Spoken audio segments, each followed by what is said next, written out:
push the accelerator, the car do what? Go faster. You push the accelerator, the car go faster. It accelerates based on power. Power begets power. I met a young man in 1996. He did a symposium on power. His wife asked me to come see her husband speak on power. I thought I was a very powerful person because after I beat up COVID, my life changed. So I felt like I was kind of powerful and people, I didn't feel like nothing could really stand in my way. I could move stuff out the way. I didn't have no fear about moving stuff out my way. So everybody responded to that. And if you didn't think yourself powerful as me, you was in trouble if you trying to do something with it. So I was powerful and more powerful than most people. And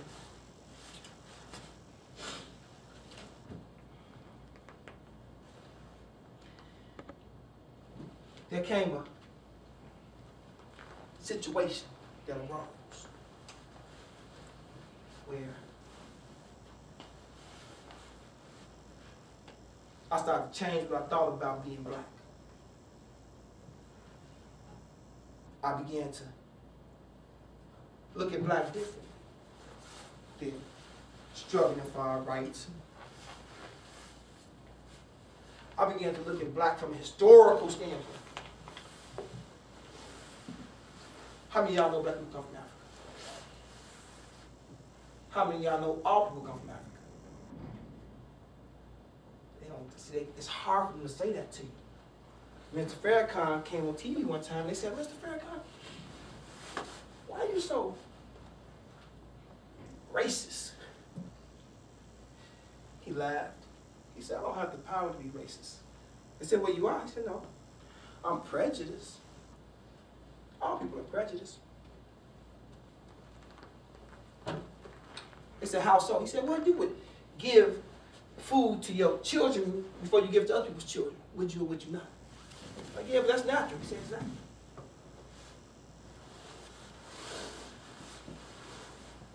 I'm not going to see my child freezing in the cold and buy somebody else's child a coat. That's called prejudice. So they was a little upset with him. They said, but you seem racist though, like you, I'm just going to say it, you hate white people. He said, no, I don't hate white people. He said, well, to hate white people would be to hate myself. They said, how so? He said, well, do we agree that all humanity was born in Africa? That was the dawn of humanity? They said, yeah, scientifically, of course. He said, well, Africans are black people. I said, yeah. He said, that's obvious, right? I said, yeah. He said, all life comes from black people, then white people are relatively new, which would make them the children of black people. So no matter how bad your children have behaved, do you hate them? He said, no, I don't hate my children. Black people, we are your parents. Black people are white people's parents. And I'm not one to hate my children. And the lady turned about this color right here. But she couldn't refute that. So I began to study. And see that black people, white people ain't really that much different. And begin to wonder why was it treated like that? Well, we go back to what we talked about earlier. Money. If you can separate people, put them in boxes, you can get more money. If I could sell you an American flag and a red, black, and green African American flag and a Chicago flag, that's just 3 sales I just gave you because of the group I put you in. And a Chicago Bears flag and an Illinois flag and a hip hop flag, I could make more money. Better believe it. Put you in these different groups. And young lady right there, What's your name, sweetie? Zakaya. Sakaya. Sakaya or Zakaya? Zakaya. With a Z? It's a very beautiful name, Zakaya. If I could sell Zakaya a flag that say, what school you go to? Say it again? Balmoral. I can give you a Balmoral flag. I can give you a girl power flag. And the flag from your church. Just sold you 3 flags. So it's very important to separate people into boxes and groups.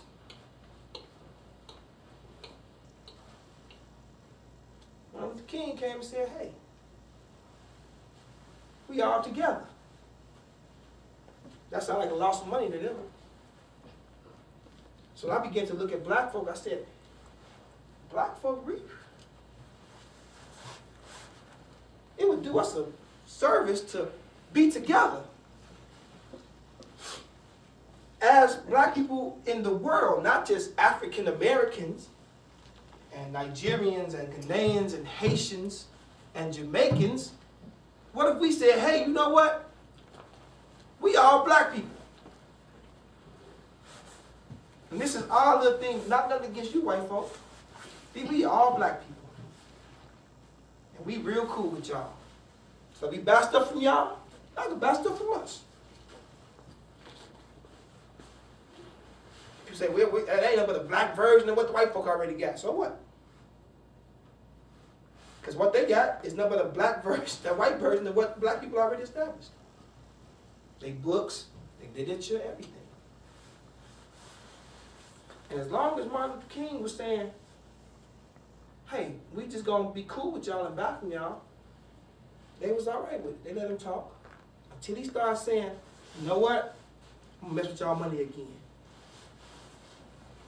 White people need to have their own, and the war is wrong.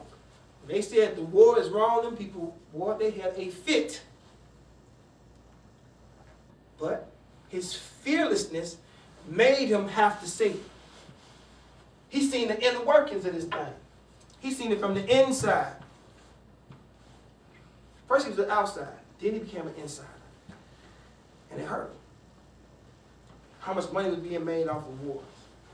Then he said, I'm going to do a po people's march. That's what this thing is. It's po whites, it's po Mexicans, po Puerto Ricans, po Polish, po Irish, po Germans. We're going to get the po people together. They said, no. Now that you can't do. We're going to be to visit you about that. But because he wasn't existing in fear, because he didn't have no fear, he did what we said earlier. He did God's work. He served God's purpose. That's what we all want to get to ultimately in our life. And if we got to change ourselves and move away from the stop sign to do it, we're going to have to do it. It's comfortable in a car at the stop sign. You ain't got to worry about nobody hitting you. You ain't got to worry about getting no speeding tickets. It's comfortable to just stop. Okay, I started the car up, I drove, I'm stopped, I'm good now. But what if you got to go further? And you got to take that car to places you ain't never been before. Ain't no map to it. It's scary.